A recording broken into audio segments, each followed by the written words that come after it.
নমস্কার বন্ধুরা, আপনাদের আমার রান্নাঘরে স্বাগত। পম্পাস কিচেনে আমি আজকে একটি ভেটকি মাছের রেসিপি দেখাবো, যেটির নাম হচ্ছে ভেটকির চমন বাহার। এটি খেতে খুবই সুন্দরই হয় বলতে পারো, কারণ আমার বাড়িতে ভেটকি মাছ এলেই একটাই রেসিপি, আমার বর আর আমার ছেলে একটাই রেসিপি খাবে, ভেটকি মাছের চমন বাহার। তা দেখে নেওয়া যাক আজকে কেমন করে বানাচ্ছি এটা। প্রথমে কড়াতে তেল দিলাম। মাছ ভাজার জন্য যতটা তেল লাগে, আমি খুব অল্প তেলেই রান্না করব এটা। আর মাছ ভাজার জন্য যতটা তেল লাগে, তেলটা গরম হচ্ছে। এবার মাছগুলোকে আমি এক এক করে দিয়ে দেবো। মাছগুলো একটু লাল করে ভেজে নেব। মানে ভেটকি মাছ অত না ভাজলেও চলে, তবুও আমাদের বাড়িতে একটু না ভেজে মাছ খেতে চায় না। একটু লাল করে ভেজে নেবো এপিট ওপিট করে মাছগুলো। আর এই শীতকালে একটু হালকা হালকা শীত পড়েছে, শীতকালে এখন ভেটকি মাছটা বাজারে ভালোই পাওয়া যায়। তা আপনারা একবার করে দেখবেন, আমার মনে হয় ভালোই লাগবে। দেখ, মাছগুলো ভাজা হয়ে গেছে।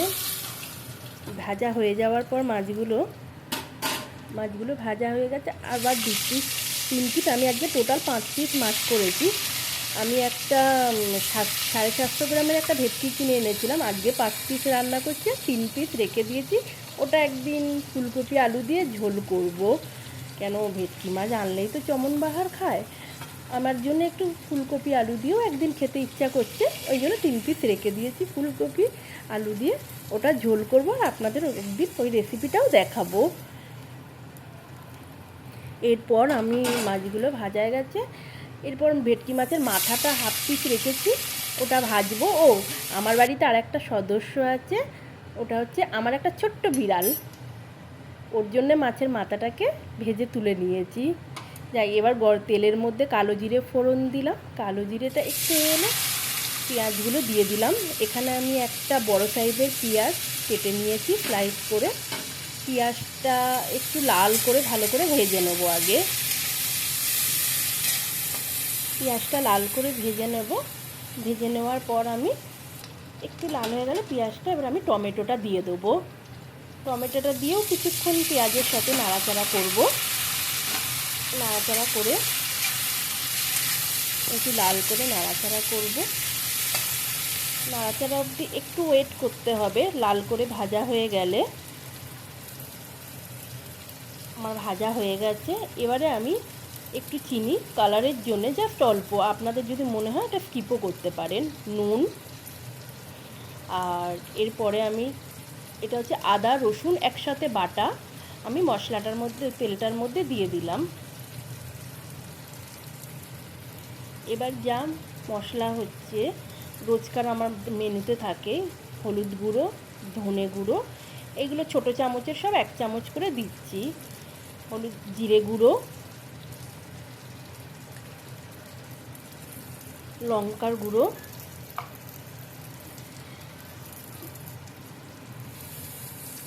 একটু সামান্য জল যাতে মশলাটা না লেগে যায় দিয়ে এবারে মশলাটাকে ভালো করে নেড়ে নেব। মশলাটা নাড়তে থাকবো যতক্ষণে মশলাটা থেকে তেল ছেড়ে দেয়। মশলাটা এবার একটু নাড়তে থাকবো কিছুক্ষণ, কাঁচা গন্ধটা মশলার চলে গেলে। এবারে এই রান্নার মেন শো স্টপার হচ্ছে ফ্রেশ ক্রিম। ক্রিমটা দিলাম, এটা ছাড়া চমন বাহার একদমই অসম্পূর্ণ। ক্রিমটা দেওয়ার পর আরেকটু আমি নাড়তে থাকবো রান্নাটা, মশলাটাকে আরেকটু কষতে থাকবো। ক্রিমটা দিয়ে নাড়তে থাকলাম। আমার মনে হলো একটু ক্রিম কম হয়েছে, আর একটু পরে আমি অ্যাড করলাম ক্রিমটা দিয়ে। মশলাটা আমি একটু ভাজতে থাকবো ভালো করে। ভাজা হয়ে গেলে এরপর আমি এর মধ্যে মশলাটা একটু তেল ছাড়া অবধি ওয়েট করব। কালারটা কিন্তু খুব ভালোই এসছে রান্নায়। এবার তেলটা ছেড়ে গেছে, এবারে আমি কি করব, রান্নাটা মশলাটার মধ্যে জল দিয়ে দেবো।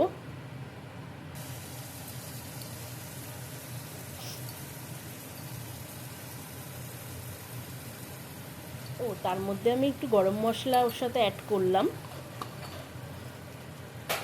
গরম মশলাটা দিয়ে একটু নেড়ে এবার আমি জলটা অ্যাড করছি।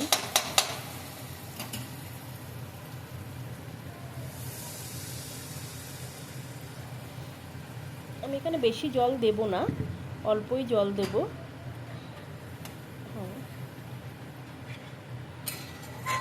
ভালো করে মশলাটাকে আমি ঝোলটার মধ্যে নাড়িয়ে নেব। আমি একটু জল মানে ঝোলটা মাছের গ্রেভিটা ফোটা অবধি ওয়েট করব।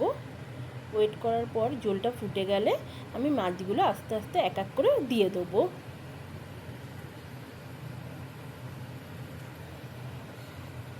মাছগুলো দিয়ে আমি 1 থেকে 1.5 মিনিট 1 মিনিট একটু মাছগুলোকে ফোটাবো হালকা।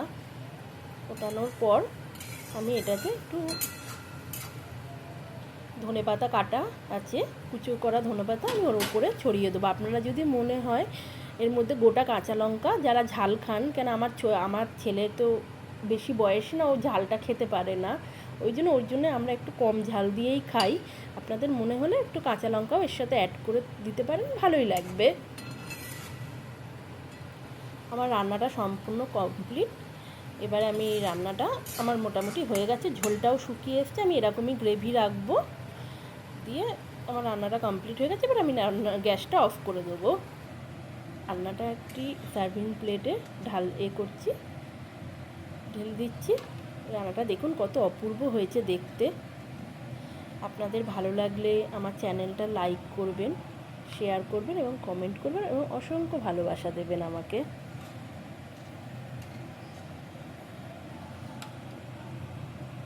আজকের মতন আমার ভিডিওটা এখানেই শেষ করলাম।